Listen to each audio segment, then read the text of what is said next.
कथी के मंदिलवा कतने मैया कथी के बरिया है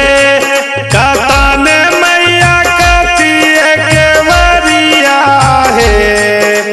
मैया है कौने है मुखे बैठलो आसन लगाई से हो मंदिलवा और सुहावन लागई हे कथी के मंदिलवा कतने मैया कथी के बरिया है कतने मैया कथी के बरिया है मैया है कौने मुखे बैठलो आसन लगाई से हो मंदिलवा बड़ी सुहावन लागई है।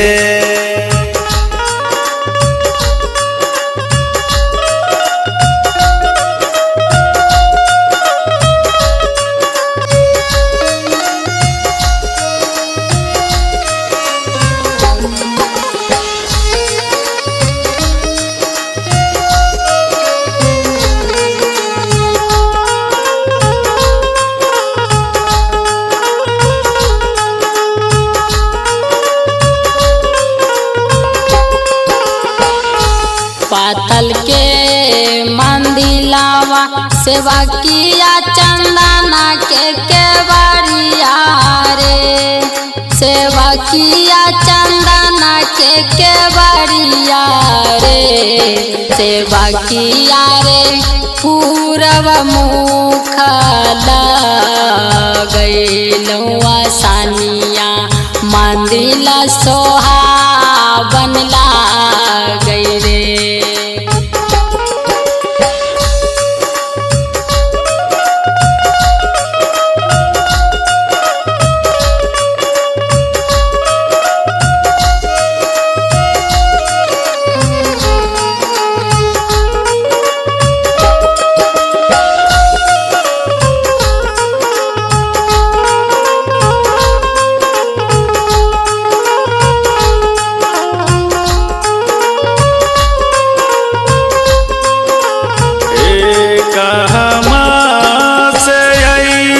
कतने मैया नदी के किनारा बाहे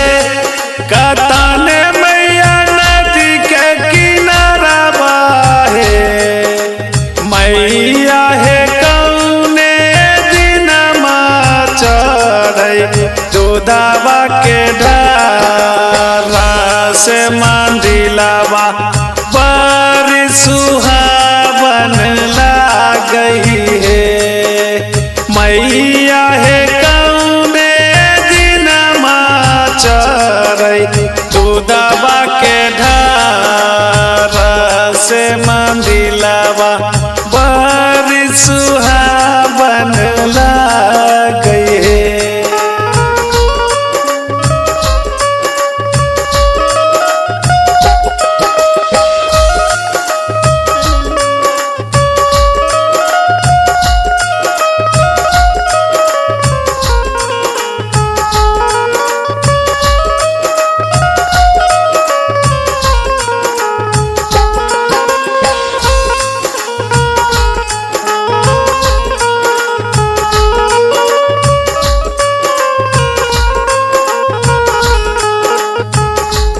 पश्चिमा से आइलौं सेवा किया कोसी के किनारवा रे सेवा किया कोसी के किनारवा रे सेवा किया रे ग्वाला सब चरैलकै गाइया के दूध मंदिलवा बड़ी सोहावन लागे सेवा किया रे ग्वाला सब चढ़ैलकै गाइया के दूध मंदिलवा बड़ी सोहावन पावन लागे रे।